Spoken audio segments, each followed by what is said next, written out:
سورہ صف کے بارے میں ہم نے جو پہلی بات جانی وہ یہ کہ اس کی جو آیت نمبر 9 ہے اس میں نبی اکرم صلی اللہ علیہ وسلم کا مقصد بعثت بیان ہوا ہے، اور وہ مقصد یہ ہے کہ آپ زندگی کے تمام شعبوں پر اللہ کے دین کو غالب کر دیں، زندگی کا کوئی گوشہ اللہ کے دین سے باہر نہ رہ جائے، پوری کی پوری زندگی اللہ کے دین کے تابع ہو جائے۔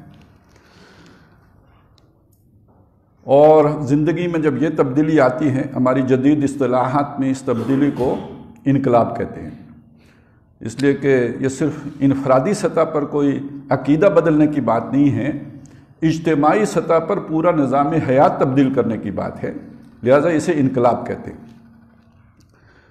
پہلی آیت میں اس طرف توجہ دلائی کہ جہاں تک تسبیح کا تعلق ہے تو وہ تو ہر شے کر رہی ہے، بندے سے، اس سے، انسان سے، اس سے بڑھ کر چاہیے۔ اور اگلی آیت میں بتایا کہ اگر تم یہ نہ کرو تو پھر تمہیں اسلام کے نعرے لگانے کی بھی ضرورت نہیں ہے، کیونکہ ایسی بات کرنے سے اللہ تعالیٰ زیادہ ناراض ہوتا ہے۔ کبر مقتا عند اللہ ان تقولوا ما لا تفعلون۔ پھر بتایا کہ اللہ محبت ان سے کرتا ہے جو اللہ کی راہ میں صفیں باندھ کر جنگ کرتے ہیں۔ اس میں جنگ کی بات بھی آ گئی، یعنی وہ آخری نقطہ بتا دیا گیا کہ یہ جو جدوجہد محمد رسول اللہ صلی اللہ علیہ وسلم نے شروع کی ہے، اور جس میں ابھی ان مراحل سے لوگ گزرے ہیں کہ جن میں ایک گال پہ اگر تھپڑ پڑے تو دوسرا پیش کیا جاتا ہے، لیکن یہ کہ اس کا اگلا مرحلہ بھی ہے اور اس میں جنگ کرنی ہوگی، تلوار سے تلوار ٹکرائے گی، لوہے سے لوہا ٹکرائے گا، اور جان لینی بھی ہوگی، دینی بھی ہوگی۔ یقاتلون فی سبیل اللہ فیقتلون ویقتلون، قتل کریں گے بھی، قتل ہوں گے بھی۔ ان سے اللہ محبت کرتا ہے، جو اس سے پسپائی اختیار کریں، جو کنی کترائیں، جو دائیں بائیں سے نکلنے کی کوشش کریں، ان سے پھر اللہ بیزار ہوتا ہے۔ نام اسلام کا لیں، لیکن یہ کہ جو اس کا چیلنج ہے اسے قبول کرنے کے لیے تیار نہ ہو۔ اس سے اگلی بات اسی میں ذیل میں یہ آ گئی کہ یہ جو جنگ کرتے ہیں یہ صفیں باندھ کر کرتے ہیں، اور صفیں بھی عام قسم کی صفیں نہیں ہیں، ایسی صفیں ہیں جنہیں سیسا پلا دیا گیا ہو۔ قرآن مجید میں سیسا پلانے کا ایک ذکر آیا ہے، ذوالقرنین نے جو دیوار بنائی تھی اس کو افرغ علیہ قطرہ، اس پر انہوں نے وہ سیسا اسے پلا دیا تھا، یعنی وہ مضبوط ہو گئی تھی، اس میں نقب نہیں لگایا جا سکتا، ایسی صفیں کہ جن کو توڑا نہ جا سکتا ہو۔ اور انسانوں کے درمیان سیسا پلانے کا مطلب کیا ہے؟ انسانی صف کو آپ سیسا تو نہیں پلا سکتے جیسے ذوالقرنین نے اس دیوار کو سیسا پلا دیا تھا۔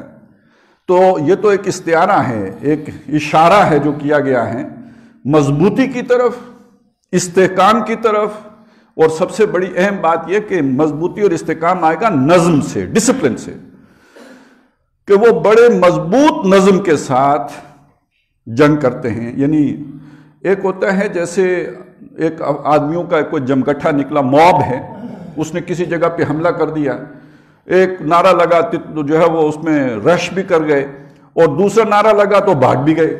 وہ جیسے ہم کہتے ہیں نا آنسو گیس استعمال کی اور مجمع کو تتر بتر کر دیا۔ یہ جو تتر بتر ہو گیا یہ بنیان مرصوص تو نہیں ہے۔ بنیان مرصوص وہ ہے کہ جان جاتی ہے جائے لیکن اپنی جگہ نہ چھوڑی جائے۔ تو اس بنیان مرصوص کے لفظ کو ذرا تھوڑا سا سمجھنے کی ضرورت ہے۔ ایک طرف میں نے اشارہ کر دیا کہ اس سے مراد نظم ہے، یعنی جو آپ کو حکم ملا ہے اب وہ کشتیاں جلا کے اس پہ پیرا دینا ہے، ڈیوٹی دینی ہے، اس جگہ کو نہیں چھوڑنا ہے۔ یہی کو اللہ تعالیٰ نے مسلمانوں کو سبق بھی دیا۔ آپ کو معلوم ہے غزوہ احد میں اللہ نے مسلمانوں کی نصرت کی، مدد کی، اپنے سے بہت بڑے لشکر پر مسلمان غالب آ رہے تھے، لیکن یہ کہ جن 50 تیر اندازوں کو نبی اکرم صلی اللہ علیہ وسلم نے ایک مورچے میں بٹھایا تھا، ایک گھاٹی پہ تعینات کیا تھا، ان میں سے صرف 35 نے جب خلاف ورزی کی ہے، اپنی جگہ چھوڑی ہے، جس جگہ پہ محمد رسول اللہ نے بٹھایا تھا اس جگہ کو چھوڑا ہے، تو پھر اس کا نتیجہ یہ نکلا کہ 35 کے نظم توڑنے کی سزا، یا یہ کہیں کہ نتیجہ اس صورت میں نکلا کہ 70 مسلمان شہید ہوئے ہیں۔ 35 ضرب 2 70 وہ مسلمانوں کو جام شہادت نوش کرنا پڑا، اور اللہ تعالیٰ نے صاف کہا کہ تم ان کو گاجر مولی کی طرح کاٹ رہے تھے، یہ تم تھے جو انہیں گاجر مولی کی طرح کاٹ رہے تھے، یہاں تک کہ حتی اذا فشلتم، تم نے کمزوری دکھائی، وتنازعتم فی الامر، اور جو حکم تمہیں دیا گیا تھا اس میں تم نے تنازع کیا، اس کو تم نے توڑا، پھر اس کا نتیجہ یہ نکلا کہ تمہاری فتح جو ہے وہ وقتی عظیمت میں بدل گئی. تو معلوم ہوا کہ اس نظم کی اتنی اہمیت ہے. تو ویسے بھی دنیا کی اگر ہم تاریخ کو سامنے رکھیں نا، تو اگر جب آپ نے انقلاب لانا ہو، یعنی ایک نظام کو اکھاڑ کر اس کی جگہ پہ دوسرا نظام لے کے آنا ہو، یہ انقلابی عمل ہے. اس میں اگر آپ کے پاس ایک مضبوط جماعت نہ ہو تو پھر قتل و غارت گری بہت زیادہ ہوتی ہے. دیکھیں انقلاب فرانس میں آیا، کتنے کروڑوں لوگ مرے اس میں. انقلاب روس میں آیا، پھر کروڑوں مرے ہیں. ابھی یہ ماؤ زے تونگ اور یہ ان کی بھی باتیں ہم کرتے ہیں، تو اس میں بھی کتنے لوگوں نے جانے دی ہیں تو پھر ہوا ہے. محمد رسول اللہ صلی اللہ علیہ وسلم نے بھی تبدیلی لائی، بہت ہی جامع تبدیلی. زندگی کا کوئی پہلو اس سے بچا نہیں کہ جو تبدیل نہ ہوا ہو. لیکن یہ کہ سب اپنے بیگانے سب گنے، سینکڑوں میں بات جائے گی. بس وجہ کیا ہے کہ جو وہ موب آتا ہے، اس موب کو کنٹرول کرنے کے لیے، اس ہجوم کو کنٹرول کرنے کے لیے ایک منظم طاقت چاہیے ہوتی ہے. یہ منظم طاقت تنظیم فراہم کرتی ہے، بنیان مرصوص جسے کہا ہے. وہ اس عوام کو ایک ڈائریکشن میں رکھتی ہے، دائیں بائیں نہیں ہونے دیتی، بے قابو نہیں ہونے دیتی. وہ جیسے کہ مشتعل ہجوم، وہ مشتعل نہیں ہونے دیتی، انہیں کنٹرول میں رکھتی ہے. میں اپنے ملک سے 2 مثالیں آپ کے سامنے رکھوں. ابھی 27 دسمبر گزرا ہے، آپ کو یاد ہوگا، بہت پرانی بات نہیں ہے، جب بے نظیر صاحبہ جو یہاں پہ ان کا حادثہ ہوا لیاقت باغ میں. اس کے بعد سندھ میں اور ملک کے مختلف شہروں میں ایک بے قابو ہجوم باہر نکلا، اور پھر جو کچھ آتش جو ہے وہ نظر آتش کیے گئے املاک، اور جو توڑ پھوڑ ہوئی اور گاڑیاں جلیں اور کیا کچھ ہوا آپ کو معلوم ہے. کوئی بینک لوٹے. اس کے مقابلے میں اگر آپ دیکھیں تو یہ جو کچھ، جیسے ابھی مولانا فضل الرحمان ایک لے کے آئے مارچ، اور ان کے چلے لاکھوں نہیں ہوں گے تو ہزاروں تو تھے، 50-60 ہزار تو لازمی تھے. وہ مختلف شہروں سے گزرے ہیں، لیکن کسی شہر کے اندر کوئی توڑ پھوڑ نہیں ہوئی کسی جگہ. بلکہ وہ تو فوٹو بھی آئے تھے کہ جس میں لاہور میں میٹرو بھی چل رہی ہے اور دائیں بائیں سے جلوس چل رہا ہے. یہ کس وجہ سے ہوا؟ کیا وہ لوگ اتنے ڈسپلن تھے؟ وہ جو ان کے ساتھ چل رہے تھے وہ اتنے ڈسپلن تھے؟ نہیں. وہ جو آپ نے خاص وردیوں والے لوگ دیکھے ہوں گے، جن کو انصار الاسلام یا کوئی ایسا ان کا نام تھا، یہ وہ تھے جنہوں نے اس پورے موب کو کنٹرول کر کے رکھا ہوا تھا، ڈسپلن میں رکھا ہوا تھا. ان کا انتظام کر رہے تھے، ان کو ایک رخ پہ لے کے چل رہے تھے. تو یہ گویا بے ہنگم ہجوم نہیں تھا، انہوں نے پورے اس ہجوم کو آرگنائزڈ کر کے رکھا ہوا تھا. یہ بنیان مرصوص تھی جس نے ان سب کو جوڑ کے رکھا ہوا تھا.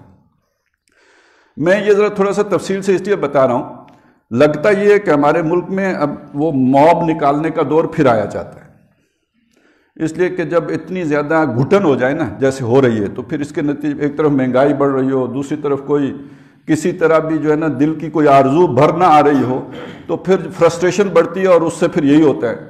اور جو دشمن طاقتیں ہوتی ہیں انہیں موقع ملتا ہے لوگوں کو تیلی دکھانے کا، اور پھر باقی کام لوگ خود کر لیتے ہیں. جیسے عراق میں کر لیا، جیسے لیبیا میں کر لیا، جیسے وہ عرب سپرنگ کے دوران مختلف جگہوں پہ ہوا. باقی کام لوگ خود کر لیتے ہیں. کسی انڈیا کو حملہ کرنے کی ضرورت نہیں ہوتی، کسی اور ملک کو حملہ کرنے کی ضرورت نہیں ہوتی. اپنا گھر جلانے کے لیے لوگ خود ہی کافی ہوتے ہیں. جب تک گھر میں رہیں تو اچھا ہے، لیکن جب بے قابو ہو کے نکل آئیں تو پھر انہیں کوئی کنٹرول کرنے والا نہیں ہوتا. آج سے 7-8 سال پہلے شاید، یا 10 سال ہو گئے ہوں گے، یہاں پہ ہمارے ملک میں ایک نام بڑا اٹھا تھا. ہمارے ایک ادھر اسلام آباد میں ہی رہتے ہیں، انہوں نے خلافت کے نام پر ایک کوشش شروع کی تھی، محترم زید حامد صاحب. اچھا، وہ ان کے پیچھے ایک پورا ایک لابی تھی. اس میں ہمارے کچھ ریٹائرڈ افسران بھی تھے، کچھ کالم نگار حضرات بھی تھے، اور وہ اخباروں میں مضامین بھی آتے تھے انقلاب آ رہا ہے. اور وہ ہمارے افسران بھی بتاتے تھے کہ بس انقلاب تو بس عوام سڑکوں پہ آئے گی تو انقلاب نکل آئے گا.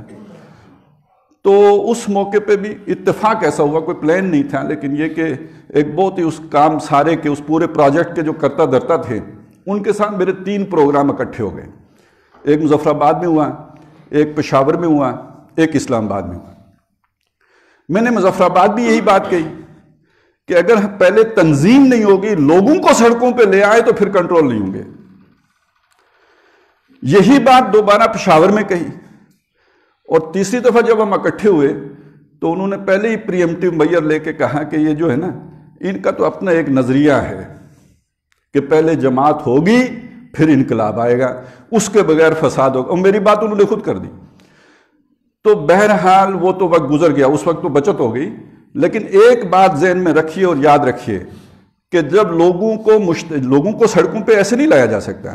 ایک آدمی اپنی دکان بند کر کے سڑک پہ کیوں آئے گا؟ ایک آدمی اپنا کاروبار چھوڑ کر کے سڑک پر کیوں آئے گا؟ جان دینے کے لیے۔ اپنی گاڑی روک کر کیوں آئے گا؟ تو جس بندے کو بھی آپ سڑک پہ لائیں گے اس کے جذبات کو بھڑکائیں گے تو لائیں گے نا، اس کے بغیر تو نہیں آتا۔ جب آپ نے جذبات بھڑکا دیے اور یہاں موب ہے اور بھی اس کے بھائی بند جمع ہو گئے، اب ان کو توڑ پھوڑ سے، اشتعال انگیزی سے، چیزوں املاک کو نظر آتش کرنے سے کون روکے گا؟ پولیس تو نہیں روک سکتی۔ یا تو پھر آپ کرفیو لگائیں، گولیاں ماریں، یا پھر یہ کہ توڑ پھوڑ ہوگی، جلاؤ گرا ہوگا، نظم و نسق بگڑے گا، وہ سول ڈس اوبیڈینس جسے آج کہا گیا وہ شروع ہو جائے گی۔ تو اس کا ایک ہی حل ہوتا ہے کہ جو لوگ سڑکوں پہ لے کے آئیں۔ ویسے بھی اخلاقی طور پر بات یہی بنتی ہے کہ دیکھیں یہ آپ سڑکوں پہ لانے کا آپ کو حق دیا گیا ہے، آپ کہتے ہیں یہ میرا ڈیموکریٹک رائٹ ہے۔ ہر حق کچھ شرائط کے ساتھ مشروط ہوتا ہے، ویسے تو نہیں ہوتا ہے۔ آپ کو کسی ملک کی شہریت ملتی ہے تو کچھ شرائط کے ساتھ ملتی ہے، آپ کو جاب ملتی ہے تو کچھ شرائط کے ساتھ ملتی ہے، آپ شادی کرتے ہیں تو کچھ شرائط کے ساتھ ہوتا ہے، نان نفقہ دینا پڑتا ہے نا، اس کے بغیر تو شادی نہیں ہوتی، آپ کو مہر دینا پڑتا ہے۔ ہر حق جو آپ کو ملتا ہے اس کے ساتھ کچھ شرائط ہوتی ہے۔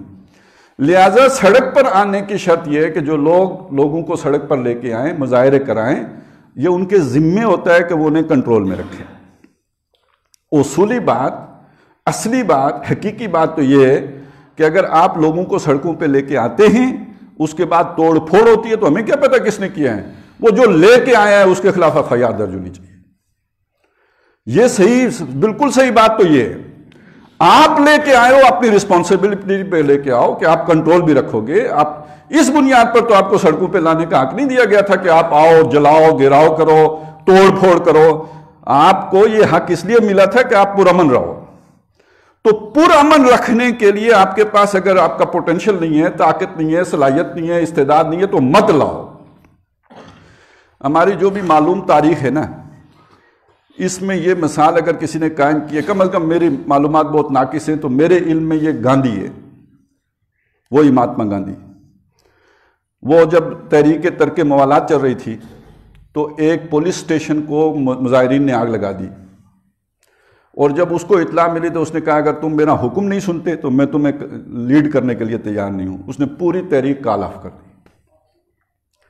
تو یا تو پھر یہ طریقہ ہو کہ آپ انہیں کنٹرول میں رکھیں، کنٹرول میں نہیں رکھ سکتے تو پھر ان کی قیادت سے دستکش ہو جائیں، پھر وہ آپ کی قیادت میں تو ہے ہی نہیں، وہ اپنے جذبات کی قیادت میں۔ تو جب آپ ایسے لوگوں کو سڑکوں پر لے کے آئیں، آج کے اعتبار سے بات کر رہا ہوں، کہ جو آپ کے کنٹرول میں ہوں، جو آپ کے نظم میں ہوں، جو آپ کے ڈسپلن میں ہوں، تو گویا وہ اس بنیان مرصوص کا متبادل ہے۔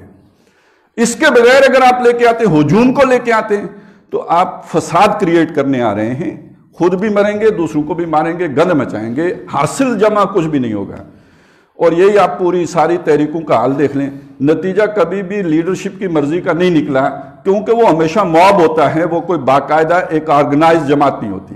بہرحال اس وقت کا لب لباب یا خلاصہ یہ ہے کہ جب آپ یہ تبدیلی کے لیے چلیں گے تو جو آپ کے پری ریکویزٹس ہیں، جو اس تبدیلی کی لازمی شرائط ہیں جو آپ کو پہلے پوری کرنی ہوں گی، ان میں سے ایک یہ ہے کہ ایک بڑی ہی منظم، بڑی ہی مؤثر ایک جماعت، ایک تنظیم، ایک آرگنائزیشن آپ پہلے کھڑی کر چکے ہوں جو اس موب کو کنٹرول کر سکتی ہو۔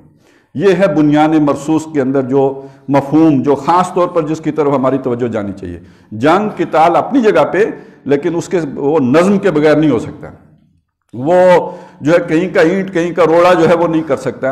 ایک سوچ پر جمع لوگ اور جو آپس میں بنیان مرصوص ہوں، مربوط ہوں، جو پوری طرح جیسے قرآن اسبروا وصابروا ورابطوا اس شان کے عامل ہوں، یہ لوگ ہیں کہ جو وہ اس کام کے لیے موضوع ترین ہوں گے۔ تو پہلی بات تو یہ آ گئی کہ ایک منظم جماعت درکار ہے، اور اس سے پہلے یہ بات آ چکی تھی کہ ان کے اندر یہ قربانی کے جذبے سے سرشار ہوں، اللہ کے لیے جو ہے ہر شے قربان کرنے کے لیے تیار ہوں، یہاں تک کہ جان کی بازی بھی کھیلنی پڑے تو اس میں بھی دریغ نہ کریں۔ اب آگے جو دو مثالیں دی گئی ہیں وہ بنی اسرائیل کی ہیں۔ اب ذہن میں رکھیے دین ہمیشہ سے ایک ہے. ہم سے پہلے جو گزرے ہیں وہ ویسے تو بہت سی قومیں گزری ہیں، لیکن قریب ترین جو ہیں جن پر اللہ نے احسانات کیے، جن میں رسول اللہ نے کھڑے کیے، جن میں کتابیں اتاری، وہ حضرت یعقوب علیہ السلام کے بیٹے ہیں، اولاد ہیں، جنہیں بنی اسرائیل کہتے ہیں. اسرائیل حضرت یعقوب کا لقب ہے، اور ان کے جو بیٹے تھے ان سے جو نسل چلی ہے وہ بنی اسرائیل ہے. اوپر جا کے ابراہیم علیہ السلام پر جو بنی اسماعیل اور بنی اسرائیل ایک ہو جاتے ہیں، اور نیچے پھر یہ ان کی ایک لڑی ہے جس میں کہ اللہ نے کتاب و نبوت رکھی ہے. آپ دیکھیں گے قرآن مجید میں جب بھی مسلمانوں کو کوئی خاص بات کہی جاتی ہے ساتھ ہی بنی اسرائیل کا ذکر آ جاتا ہے، اور عام طور پر اس طرح آتا ہے کہ دیکھو تم ویسا نہ کرنا جیسے انہوں نے کیا تھا. اس کا مطلب یہ کہ یہ ہیومن ٹینڈنسی ہے کہ وہ اس کو سامنے جب کوئی چیلنج آتا ہے تو وہ یوں کرتا ہے جیسے بنی اسرائیل نے کیا تھا. تو یہ تمہاری کمزوری ہے، انسانوں تمہاری کمزوری ہے. یاد رکھنا تم سے پہلے والے انسانوں نے یہ کیا تھا، کہیں تم ایسا نہ کرنا. اس مثال کو سامنے رکھنا. یہ سورہ صف ہم پڑھ رہے ہیں، اس کے بعد سورہ جمعہ ہے، اس میں بھی یہی انداز اختیار کیا گیا. مثل الذین حملوا التوراۃ ثم لم یحملوها. اس میں ذکر آیا نا محمد الرسول اللہ آئے، وہ اللہ کی آیتیں پڑھ کے سناتے ہیں، یعنی تمہارے پاس قرآن آ گیا. تم سے پہلے موسیٰ آئے تھے، اور موسیٰ بھی اللہ کی کتاب لے کے آئے تھے، اور وہ ایک قوم تھی جس نے اس کتاب کی ذمہ داری اٹھائی تھی لیکن اس کا حق ادا نہیں کیا تھا. تو تم وہ نہ کرنا کہ تم اس کتاب کا حق ادا نہ کرو. یہ اگلی صورت میں آ گیا. اس سے پہلے سورہ حدید میں ہم پڑھ آئے ہیں کہ تم ان لوگوں کی طرح نہ ہو جانا کہ جن پر ایک مدت دراز بیت گئی، حتیٰ طال علیہم الامد فقست قلوبہم، اور ان کے دل سخت ہو گئے. مراد وہاں بھی بنی اسرائیل ہے. اس سے پہلے سورہ حشر میں ہم پڑھ آئے ہیں وَلَا تَكُونُوا كَالَّذِينَ نَسُوا اللَّهَ فَأَنسَاهُمْ أَنفُسَهُمْ. ان لوگوں کی طرح نہ ہو جانا جو اللہ سے غافل ہو گئے تو اللہ نے انہیں اپنے آپ سے غافل کر دیا. یہ بھی بنی اسرائیل ہے. لہذا یہاں بھی ایک بنی اسرائیلی کی مثال دی کہ دیکھو دین کا تقاضا تو یہ ہے کہ تم ایک بنیان مرصوص بن کر اللہ کے دین کو غالب کرنے کے لیے جد و جہد کرو، تن من دھن لگاؤ، یہاں تک کہ جان نچھاور کرو. لیکن تم سے پہلے بھی مسلمان گزرے ہیں، ان کو بھی یہ ذمہ داری سونپی گئی تھی. انہوں نے کیا کیا تھا؟ یہ پورا واقعہ سورہ مائدہ میں آیا ہے. انہوں نے کیا کیا تھا وہ دیکھیں، سارے حالات ذہن میں رکھیں. اللہ نے کیسے ان کو یعنی وہاں تک پہنچایا تھا کہ فرعون سے نجات دلائی، اور نجات بھی کیسے معجزانہ طور پر دلائی کہ وہ انہیں نہ لڑنا پڑا نہ کچھ کرنا پڑا. اللہ نے سار آل فرعون کو غرق کر دیا سمندر میں، اور ان کو بچا کے معجزانہ طور پر لے آیا. اچھا وہیں پہ بات ختم نہیں ہوئی. کتنے اللہ کے لاڈلے تھے اس کا اندازہ لگائیں کہ وہ جب نکلے ہیں صحرا میں، اب صحرا کی دھوپ ہے، تیز تپش، تو اللہ نے نہیں چاہا کہ ان کو یہ دھوپ تنگ کرے. اللہ نے بادلوں کا سائبان کر دیا تاکہ یہ ٹھنڈا ٹھنڈا سفر کریں، انہیں کوئی تکلیف نہ پہنچے. انہیں بھوک لگی، کوئی پتھر نہیں باندھنا پڑا، نہ موسیٰ علیہ السلام کو، نہ ہارون علیہ السلام کو، نہ ان کے امتیوں کو. اللہ نے من و سلوہ اتار دیا. انہیں پیاس لگی، اللہ نے موسیٰ علیہ السلام سے کہا اپنا عصا اس پتھر پہ مارو، 12 چشمے پھوٹ پڑے. یعنی کوئی تکلیف اللہ نے نہیں پہنچنے دی. اتنے اللہ کو وہ محبوب تھے، پیارے تھے، لاڈلے تھے اللہ کے. اللہ نے صرف ایک مطالبہ کیا، اس کے بغیر یہ نہیں ہو سکتا. یہ جو تمہاری جو جگہ ہے نا، جو اللہ نے تمہیں اپوائنٹ، جس جگہ کے لیے اپوائنٹ کیا ہے، جو تمہیں دے دی، اللہ نے لکھ کے دے دی ہے، جیسے وہ ہوتے ہیں نا رجسٹری ہو جاتی ہے، جو جگہ اللہ نے تمہارے نام رجسٹری کی ہے، یہ فلسطین کی جگہ ہے. اور وہاں پہ قوم اس وقت آباد ہے، خالی نہیں پڑی ہو، پلاٹ خالی نہیں ہے، وہاں کچھ لوگ قابض ہیں. تم نے ان پر حملہ کرنا ہے. باقی یہ کہ گارنٹی ہے ہماری طرف سے کہ تم کامیاب ہو جاؤ گے. انہوں نے کہا موسیٰ علیہ السلام بات ٹھیک ہے، لیکن وہ لوگ بڑے سخت ہیں. ان فیہا قوما جبارین، بڑے جبار لوگ ہیں، ہم ان کا کیسے مقابلہ کریں گے؟ یہ تو نہیں ہو سکتا. تو انہوں نے کہا دیکھو، ایک اور بندہ کھڑا ہوا، بعض کہتے ہیں یوشع ابن نون تھے یا کوئی اور تھا، اس نے کھڑے ہو کے کہا کہ دیکھو اللہ نے وعدہ کر دیا ہے کہ فتح یاب تم ہوگے، بس تم شہر کے دروازے سے اندر داخل ہو جاؤ، فتح تمہاری ہے، اللہ تمہیں غالب کر دے گا. انہوں نے کہا موسیٰ بات سنو، ہم ہرگز اس بستی میں داخل نہیں ہوں گے جب تک کہ وہ فی ہیں، وہاں پہ ما داموا فیہا، جب تک کہ وہ اس کے اندر ہے. ہاں وہ نکل جائیں پھر ہم جانے کے لیے تیار ہیں. اور آخری بات بڑی دلچسپ کی، انہوں نے کہا فَذْهَبْ أَنْتَ وَرَبُّكَ، موسیٰ تم جاؤ اور اپنے رب کو بھی ساتھ لے جاؤ، فَقَاتِلَا، دونوں لڑو، یعنی ان کو نکالو وہاں سے، وہ عَلَىٰ كُلِّ شَيْءٍ قدیر ہے، تیرا ایک مکہ بندہ فارغ کر دے، تم دو جا کے لڑو اور ان کو وہاں سے نکال باہر کرو، جب وہ نکل جائیں گے ہم داخل ہو جائیں گے، اور اِنَّا ہَاهُنَا قَاعِدُونَ، جب تک ہم یہ بیٹھے ہوئے ہیں۔ اب ذرا ابھی کہانی بیگانی تھی، پرائی کہانی سنیے نا، اس کو ہم نے شاید انجوائے بھی کیا ہو، ذرا اس کو اپنے اوپر طاری کر کے دیکھیں۔ کشمیر تمہارا ہے، فلسطین بھی تمہارا ہے۔ محمد رسول اللہ صلی اللہ علیہ وسلم کو مکے سے سیدھا بھی تو اللہ تعالیٰ لے جا سکتا تھا نا معراج پہ، وہ پہلے ان کو کیوں لے گیا مسجد حرام سے مسجد اقصیٰ؟ وہاں تمام انبیاء کا امام کیوں بنایا؟ سبحان الذی اسریٰ بعبدہ لیلا من المسجد الحرام الی المسجد الاقصی الذی بارکنا حولہ لنریہ من آیاتنا، کیوں؟ یہ بتانے کے لیے کہ یہ مصلی اب سے محمد الرسول اللہ کا ہے، اب حضرت موسیٰ کے جانشین محمد الرسول اللہ ہیں، موسیٰ کو بھیجنے والا بھی وہی اللہ ہے جس اللہ نے اب محمد کو بھیجا ہے صلی اللہ علیہ وسلم، اور یہ جو سلیمان نے جس کی بنیاد رکھی تھی، جس اللہ کے حکم پر رکھی تھی، اسی اللہ نے اب اس مسلح پر محمد کو لا کے کھڑا کر دیا ہے، اور جو جو اس مسلح پہ کھڑا ہوتا رہا آج سے وہ محمد الرسول اللہ کے پیچھے کھڑا ہو گیا ہے۔ اب کوئی پنڈت پادری آگے آ کے کیسے کھڑا ہو سکتا ہے؟ یہ مطلب یعنی اللہ کی طرف سے یہ بھی الاٹمنٹ ہے مسلمانوں تمہیں، جیسے فلسطین کی الاٹمنٹ کبھی ہوئی تھی موسیٰ علیہ السلام اور ان کے ساتھیوں کو، اللہ تعالیٰ نے پوری زمین محمد الرسول اللہ کو الاٹ کر دی ہے۔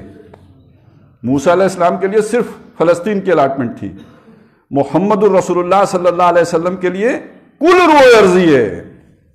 یہ فرق ذہن میں رکھیں، اور اصول کیا ہے؟ وہی وَلَا تَهِنُوا وَلَا تَحْزَنُوا وَأَنْتُمُ الْأَعْلَوْنَ إِن كُنتُم مُؤْمِنِينَ، نہ غم کرو نہ ہمت پست کرو، تم ہی غالب رہو گے اگر ایمان والے ہو۔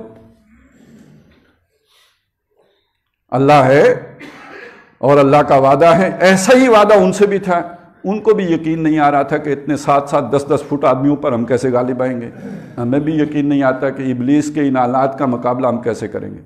ابلیس کو یورپ کی مشینوں کا سہارا، تو ان مشینوں کے آگے ہم تو بے بس ہیں، ہم تو کچھ نہیں کر سکتے، اور گویا ہم زبان حال سے یہ کہہ رہے ہوتے ہیں کہ ہمارا اللہ بھی بے بس ہے، لیکن اللہ کا اصول یہ کہ تم آؤ نا، پہلے فضائے بدر پیدا کرو نا، فضائے بدر پیدا کر، فرشتے تیری نصرت کو اتر سکتے ہیں گردوں سے قطار اندر قطار۔ اب بھی یہ ہو تو پھر اگلی بات ہو، ان تنصر اللہ ینصرکم، اگر تم اللہ کی مدد کرو گے تو اللہ تمہاری مدد کرے گا۔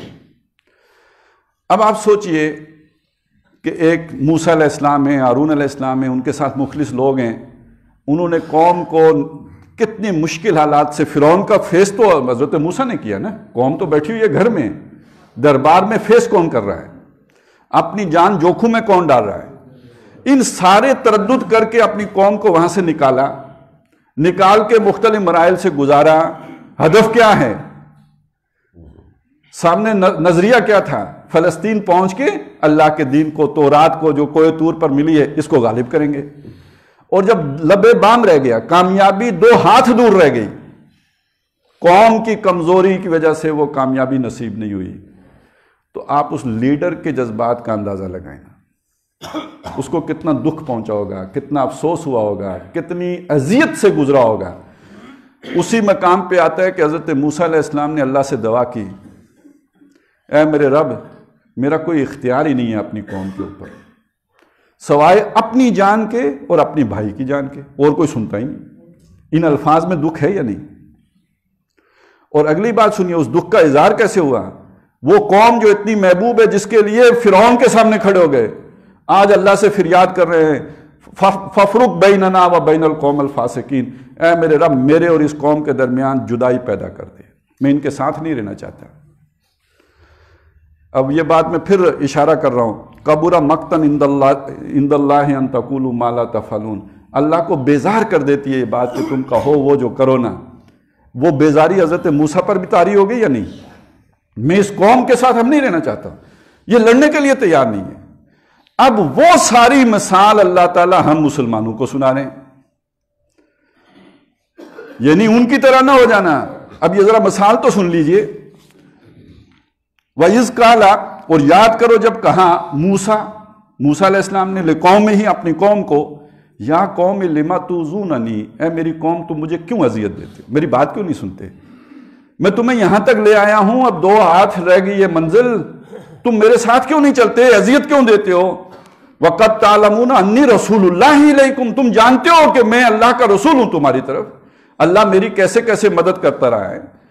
میرا ید بیضا، میرا عصا جو کس طرح جادوگروں پر غالب آیا، کس طرح تمہارے لیے دریا پھٹا، کس طرح تمہارے لیے 12 چشمے پھوٹے، یہ سب تم نے اپنی آنکھوں سے دیکھا. تمہیں یقین کیوں نہیں آتا کہ ہم ہی غالب آئیں گے؟ تمہیں معلوم ہے میں اللہ کا رسول ہوں اور اللہ کا وعدہ ہے کہ میں اور میرے رسول ہی غالب آئیں گے، تم میرا ساتھ کیوں نہیں دے رہے؟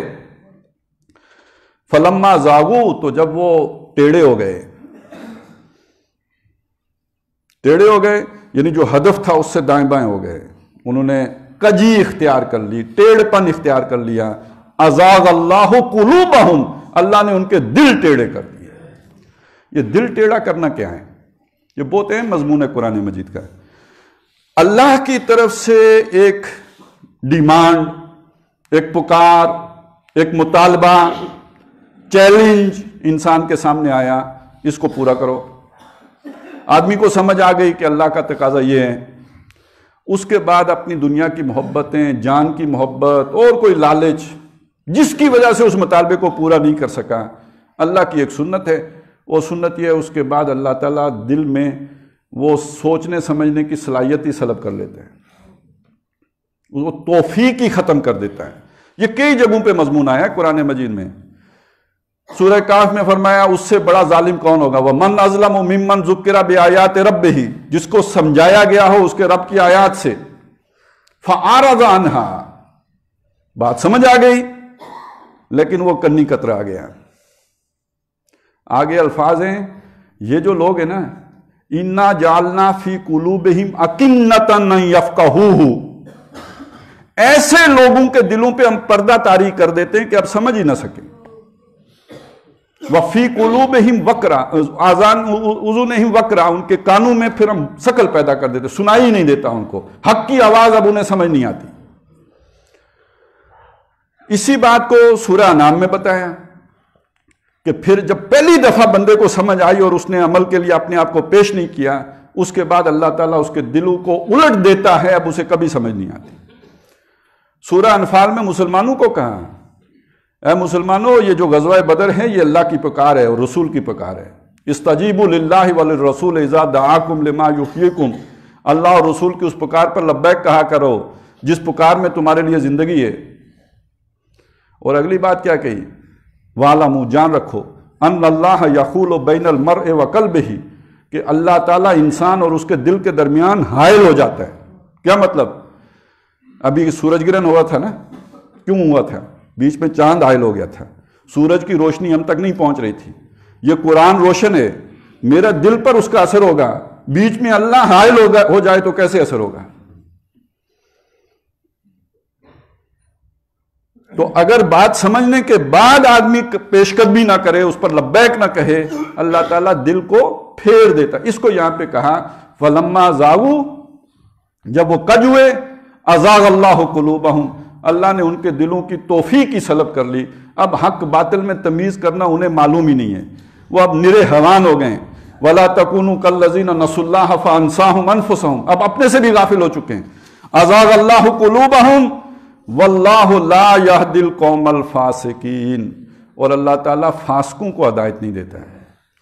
فاسق ویسے تو قانونی اعتبار سے دیکھیں تو فاسق بڑا ہلکا لفظ ہے. ہم ایک مسلمان بھی فاسق ہو سکتا ہے، جو اللہ کا نافرمان ہے مسلمان، نافرمانی کرتا ہے، فاسق فاجر مسلمان ہے. لیکن اپنی اصلیت کے اعتبار سے دیکھیں، جیسے یہاں استعمال ہوا تو گویا جو اللہ کی طرف سے راندہ درگاہ ہو گیا ہو، جس کے دل پر اللہ نے مہر کر دی ہو، وہ فاسق. وَإِذْ قَالَ رَبُّكَ لِلْمَلَائِكَةِ اسْجُدُوا لِآدَمَ، یاد کرو جب اللہ نے فرشتوں سے کہا آدم کو سجدہ کرو، فَسَجَدُوا، سب نے سجدہ کیا، اِلَّا ابلیس، سوائے ابلیس، اللہ کی شریعت سے نہیں بندھا ہوا، وہ آزاد ہے، وہ جدھر چاہے پھرے، لبرل ہے، اسے لبرٹی حاصل ہے، جدھر چاہے گھومتا پھرے، اسے کوئی روک ٹوک پابندی اس کے اوپر نہیں ہے، کیونکہ اس کے گلے میں کوئی پٹا ہی نہیں، کوئی گلے میں رسہ ہی نہیں، وہ جدھر چاہے گھومے پھرے، یہ ہے فسق۔ ایسے فاسقوں کو پھر اللہ ہدایت نہیں دیتا ہے، اور بات سیدھی سمجھ میں آتی ہے، جس کو آپ نے ایک دفعہ بات سمجھائی اس نے اس پر عمل نہیں کیا تو مزید کیا سمجھانا اس کو، ختم، اس کا تو فیلئر ہو گیا، اب آگے اور کیا اسے سکھانا ہے۔ تو واللہ لا یہدی القوم الفاسقین۔ اچھا اب ذرا اس کو دیکھ لیجئے کہ یہ جو فسق جسے یہاں پہ فسق کہا گیا ہے، یہ قرآن مجید میں اور اس کی کہاں پہ یہ بات آئی ہے کہ واللہ لا یہدی القوم الفاسقین، اللہ فاسقوں کی قوم کو ہدایت نہیں دیتا، اس کے پیچھے کیا چیزیں بیان ہوئی ہیں، اس سے کچھ سمجھ میں آئے گا۔ مثلا سورہ توبہ کی آیت نمبر 24 ہے، اس میں 8 محبتیں ایک طرف، 3 محبتیں دوسری طرف۔ اگر ایک انسان ان 3 محبتوں کو چھوڑ کر ان 8 محبتوں کی طرف منہ موڑ لیتا ہے، منہ کر لیتا ہے، ان سے منہ موڑ کر ان کی طرف منہ کر لیتا ہے، اللہ کی نظر میں یہ فاسق انسان ہے۔ قُلْ إِنْ كَانَ آبَاؤُكُمْ وَأَبْنَاؤُكُمْ وَإِخْوَانُكُمْ وَأَزْوَاجُكُمْ وَعَشِيرَتُكُمْ وَأَمْوَالٌ اقْتَرَفْتُمُوهَا وَتِجَارَةٌ تَخْشَوْنَ كَسَادَهَا وَمَسَاكِنُ تَرْضَوْنَهَا، یہ 8 محبتیں ہیں۔ اس کے مقابلے میں أَحَبَّ إِلَيْكُمْ مِنَ اللَّهِ وَرَسُولِهِ وَجِهَادٍ فِي سَبِيلِهِ، اگر یہ تمہیں محبوب تر ہیں فَتَرَبَّصُوا، جاؤ انتظار کرو، اور ایک فیصلہ بھی سن کے جاؤ، یعنی انتظار کس کا کرو؟ موت کا کرو، اب موت آنی ہے تمہیں، تمہاری زندگی میں اب اور کوئی ارتقا نہیں ہے، کوئی نیا موڑ نہیں ہے، اب اسی رخ پر تمہاری زندگی چلے گی، لیکن ایک فیصلہ بھی سن لو کہ واللہ لا یہدی القوم الفاسقین، اللہ تعالیٰ ایسے فاسقوں کو ہدایت نہیں دیتا ہے۔ گویا محبت کا امتحان ہے، جو 3 محبتوں پر 8 محبتوں کو ترجیح دے بیٹھے، ایسے فاسقوں کو اللہ تعالیٰ ہدایت نہیں دیا کرتا۔ یہاں پہ بھی وہی الفاظ آئے ہیں واللہ لا، یعنی یہ کیوں مڑے؟ جان عزیز تھی نا، کنبہ قبیلہ عزیز تھا نا، اللہ کے دین عزیز نہیں تھا، اللہ عزیز نہیں تھے، حضرت موسیٰ علیہ السلام سے محبت نہیں تھی، اپنی جو ضروریات زندگی کی چیز وہ محبوب تھی، اللہ کی نظر میں تو وہ فاسق ہے۔ ہماری جو بھی احکام ہیں یا جو کچھ ہم نے سیکھا ہے اس میں تو وہ ٹھیک ہے، ابھی بھی مسلمان ہیں، اس کے بعد بھی مسلمان رہے ہیں، لیکن یہ کہ اللہ تعالیٰ نے ان پر ایک فسق کی کیفیت طاری کر دی۔ اور بہرحال قرآن مجید تو یہ کہتا ہے کہ 40 سال کے لیے وہ ارض مقدس ان پر اللہ نے حرام کر دی،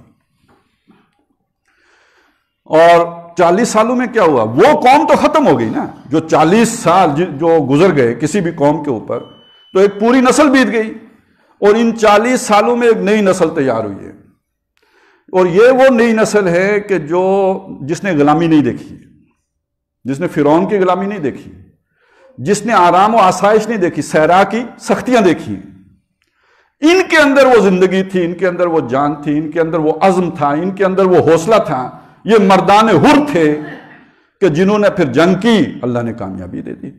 تو بہرحال سمجھنے کی بات یہ ہے کہ اصل آزاد بندہ تو وہ ہے کہ جس کے سامنے ایک حق آئے وہ اس پر لبیک کہہ سکے، کوئی اس کا مفاد، کوئی اس کی محبت اگر پاؤں کی بیڑی بن گئی تو وہ کہاں آزاد ہے، وہ تو غلام آدمی ہے۔ اور ایسے غلاموں کو، اب یہاں چلے مجھے فسق کا ذرا جو ہے نا جدید سا ترجمہ کرنے دیجئے، ایسے غلاموں کو پھر اللہ ہدایت نہیں دیتا ہے، کیونکہ غلام ہے، بے بس ہے بیچارہ، کوئی دل کے ہاتھوں بے بس ہے، کوئی پیٹ کے ہاتھوں بے بس ہے، کوئی گھر کے ہاتھوں بے بس ہے، اور کوئی اپنے سر پہ لٹکتی تلوار کے ہاتھوں بے بس ہے۔ ایسے بے بسوں کو آپ دین سکھا بھی دیں تو کیسے چلیں گے؟ تو واللہ لا یہدی القوم الفاسقین۔ اللہ تعالیٰ ہمیں ایک طرف یہ کہ دین کی سمجھ عطا فرمائے، وہ آنکھ، وہ کان، وہ عقل، وہ دل عطا کرے کہ ہم حقیقت کو جان سکیں۔ اللہم ارنا الحق حقا، اللہ ہمیں حق کو حق دکھا، اور دوسری بات یہ ہے کہ جب نظر آ جائے اس پر چلنے کی توفیق بھی دے، ہمت بھی دے، اور اس کی اتباع کرنے کی توفیق بھی عطا فرمائے۔ اقول قولی ھذا واستغفر اللہ لی ولکم ولسائر المسلمین والمسلمات۔